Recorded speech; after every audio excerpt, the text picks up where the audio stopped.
Hello everyone, welcome to this video about liturgy. I hope that you will watch until the end and participate by commenting your questions and or your answers, your comments below. Alright, so you will be guided by the following objectives. You can present correctly the meaning and qualities of liturgy through a slogan. Cite concrete ways of active participation in the liturgy, so you can participate by through your voice message or just key and just comment down with your picture of your participation and say prayerfully a liturgical prayer. Our grounding is from Sacrosanctum Concilium number 10. Liturgy is the summit towards which all the activity of the Church is directed and the fountain from which all her power flows. So the summit and the fountain. The summit, where activities are directed to liturgy. So it's like a peak, the summit. So we have to walk, we have to hike, we have to climb, in order to reach that summit. So it's our direction and the fountain from which all her power flows. The meaning of liturgy, it's the official worship of the church. We have discussed about worship before, that it includes the interior homage, it includes words and actions, ritual. So it's the official worship of the church. It's also the source and summit of our total life of prayer. Etymologically, liturgy is from the Greek word liturgia, meaning a public duty. The elements are leitos and ergo. Leitos refers to the people and ergo, it's to do. So in short, liturgy is something to do by the people, by the public. It's the work of the people. So liturgy is the center of the church liturgy. The, the center of the church liturgy is the Eucharist, one of the seven sacraments. The Eucharist commemorates the Paschal mystery of our Lord Jesus Christ, his passion, death, resurrection, and ascension. Passion, death, resurrection, and ascension. Through this mystery, the power of God's salvation is offered to all. Please take note, the heart, the center of the liturgy of the church is the Eucharist. So there are 5 essential qualities of liturgy: Trinitarian and Paschal, ecclesial, sacramental, ethically oriented, and eschatological. You may refer to your CFC for readings about these essential qualities of liturgy. But when we speak of Trinitarian, so from the word Trinitarian and Paschal, Trinitarian because the foundation, the source, the summit is the Trinity, the Holy Trinity, the Father, the Son, and the Holy Spirit. It is to the Father through the Son with the Holy Spirit. And it's Paschal because we commemorate the sacrifices of our Lord Jesus Christ, the Paschal Lamb. So the first quality of the liturgy is Trinitarian and Paschal. Take note, our prayer is always Trinitarian. And uh, since liturgy is the official worship of the church and Eucharist is the center of liturgy, then it is Trinitarian and Paschal. Next is ecclesial. So ecclesial from the word ecclesia, meaning the people. So it is celebrated by the people. So when we gather together, the liturgy is ecclesial, with the people, by the people. So we have the priest and of course the lectors, the choir, and the assembly. Sacramental, the word sacramental.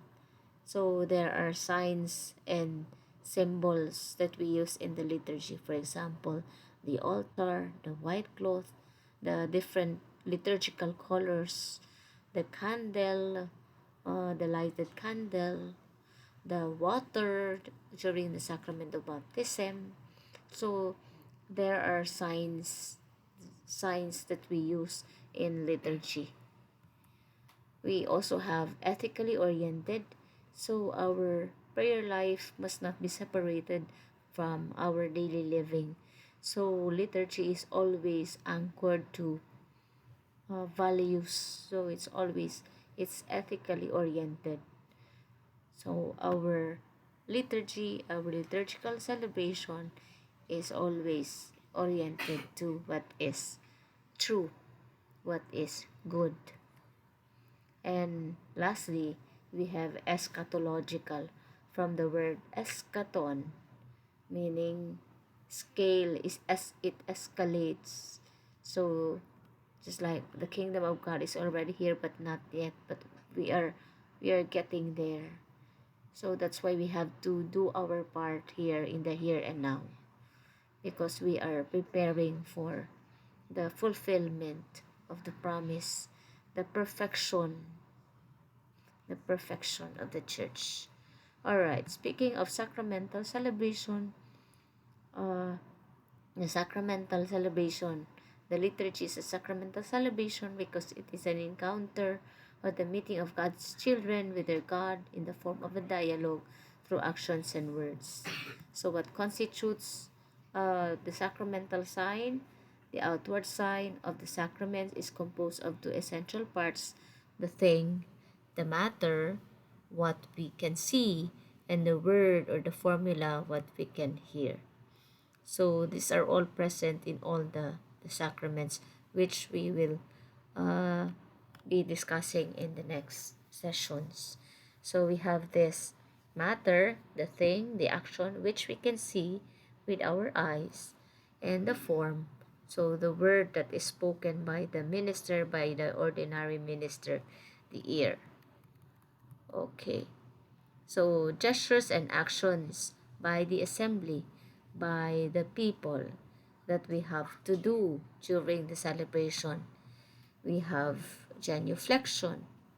So we have to not just bow, but we have to genuflect. We make the sign of the cross during the mass. We sit, we sit during the presentation of the gifts. uh, we join the singing. Not only the choir will do the singing. We have to bow before the altar. We stand.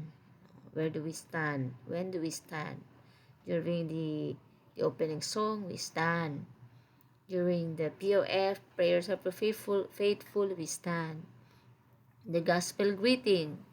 So when we say, uh, when the priest would say the uh, the the gospel according to Saint Matthew, and we respond with this gospel greeting. Praise to you, O Lord. Praise to you, O Lord Jesus Christ. And we have the response. We also have to respond. You know? By the way, we have to return to gospel greeting. So we make small crosses on our forehead. So we ask that the Lord will guide our thoughts, our eyes, what we have to think, and in our mouth what we have to say, and also in our heart. Small crosses that we have to believe, what we have to hope for. We also have to kneel after Amen uh, during the consecration. We kneel, and then receiving communion. And we receive the communion, we say Amen. So this is a liturgical action, standing. All right. So in the liturgy, there are actions. All action is intended to lead directly to the worship of God. So again, the liturgy is the official public worship by the Blessed Trinity So it means it's Trinitarian and Paschal. By the whole church, it is ecclesial through the celebration of Christ's Paschal mystery. It's Paschal with moral or ethical links. So the love of God, being truthful. The values of Christ are Christ's values, the values of the liturgy, and in an eschatological orientation toward perfect fulfillment in the future. So it's uh the the liturgy is also eschaton, the eschatological nature of liturgy. So Mother Church desires that all the faithful be led to full, conscious, and active participation. You have to fully, consciously, and actively participate in liturgical celebrations, which is demanded by the very nature of the liturgy, and to which the Christian people have a right and obligation because we are baptized Christians. So we have to fully, consciously, and actively participate in every liturgical celebrations. So when we celebrate the Mass, we say we celebrate Mass, not we attend. We do not just attend, but we celebrate. So what are the components of the liturgy? We have the liturgical year. So this is the annual cycle in which the various aspects of Christ's Paschal mysteries unfold. And Sunday is the day of Christ's resurrection, the Lord's Day, the new Sabbath. The liturgical seasons, we have Advent, Christmas, Lent, Easter, and Ordinary Time. We have the Acolpeo, ACOLPEO. A stands for Advent, the beginning of the season, the beginning of the calendar of the church, and then O for Ordinary Season. Uh, L, so shorter, the shorter period. L for Lent, and then P for Paschal Triduum, the climax of the Easter and Lent season, and then we have E for Easter, no, Easter, the season of Christ's resurrection, the center of our faith, of our Christian faith, and O, ordinary time, which is the longer period. And we have the sanctoral, the memorials of martyrs and other saints.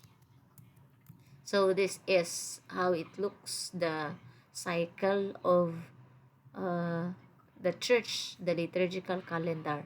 Start with Advent and then Christmas, so Acol, Ordinary, Lent, Paschal Triduum, Easter, and then again the longer period of Ordinary Time. And these are the liturgical colors. So the liturgical color of Advent, white for Christmas, green for Ordinary Time, and then Lent, same with Advent, color of Advent. We have the Paschal Triduum, red, no, and then we have Easter. So Triduum meaning three.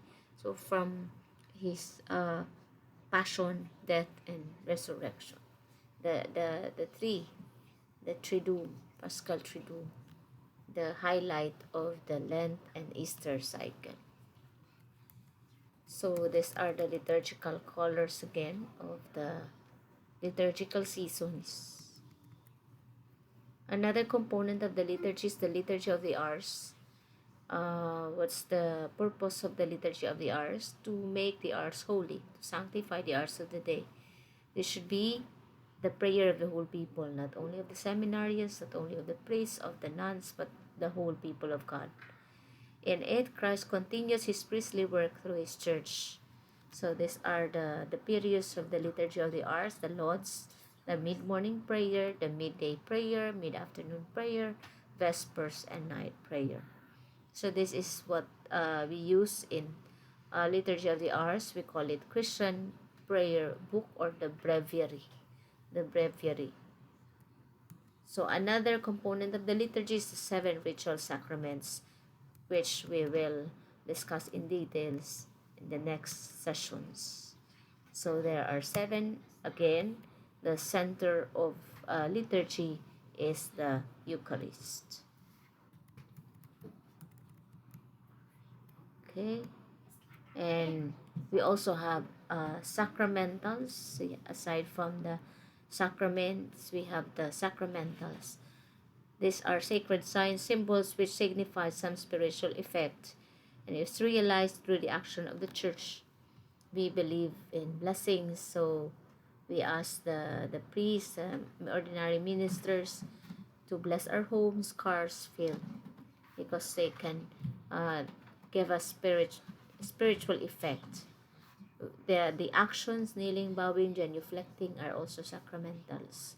Words, novena prayers, litanies are sacramentals. Objects, ashes, candles, crucifix, rosary, statues. We also have churches and shrines and liturgical seasons. They're all sacramentals. They are sacred signs, symbols. And of course, we also have Marian devotions in our liturgy. We believe that we honor Mary. We believe that Mary is the Mother of God. And so uh, we honor Mary. That's why we have this Marian devotion. Because Mary has by grace been exalted above all angels and persons as the most holy Mother of God, was involved in the mysteries of Christ. Hence, the Church appropriately honors her with special reverence. Authentic Marian piety leads directly to Christ and the Blessed Trinity.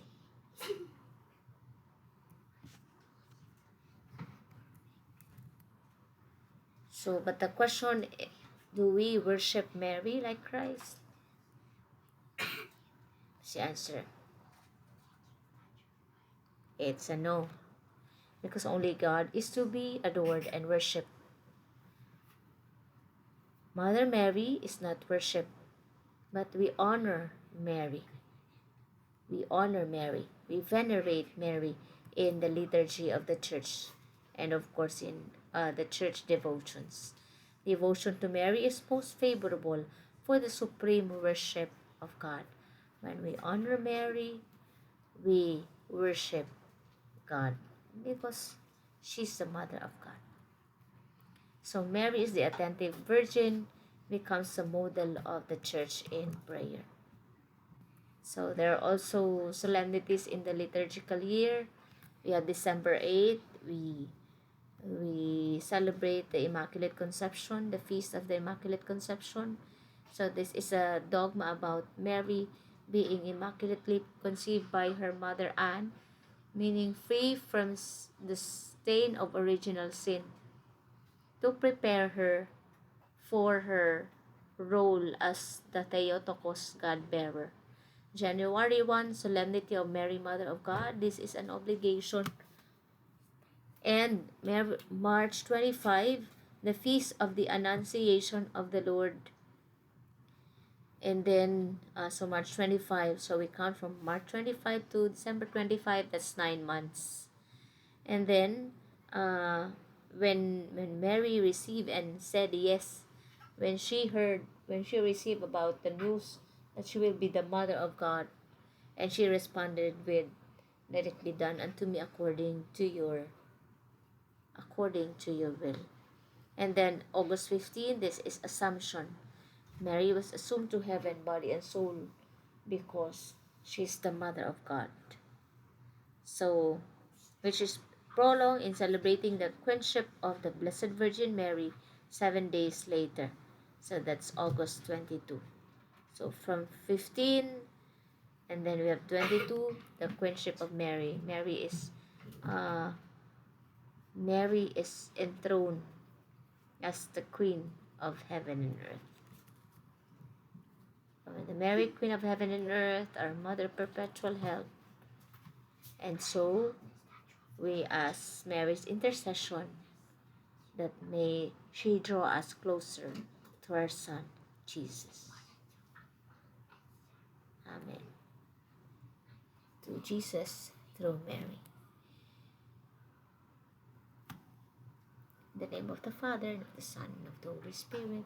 Amen.